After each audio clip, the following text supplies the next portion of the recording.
How to fix TikTok direct message option not showing. First, open Settings app. Tap on Apps Notification. From the app list, search for TikTok. Go to Storage and Cache. Now tap on Clear Cache. Now another way to do is head back. Go to Play Store app. In the search bar icon, search for TikTok. And make sure your app is on latest version. Next method you can do is go to TikTok app.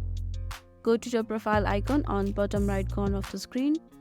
After that, tap on 3 bars icon on top right. Head over to Settings and Privacy. Scroll down and tap on Report a Problem. Again, scroll all the way down and on the bottom, tap on Submit a Report. Now you need to write something like here, "Hey TikTok, my DM is missing. Please fix my issue. Thank you." And you can add your screenshot as well. After that, tap on Submit. Now wait around 24 hours. After that, they will mail us and give us update. And this is how you fix TikTok direct message option not showing. Hope you found this video helpful. Please don't forget to hit the like button and subscribe us for more tutorials. Thank you.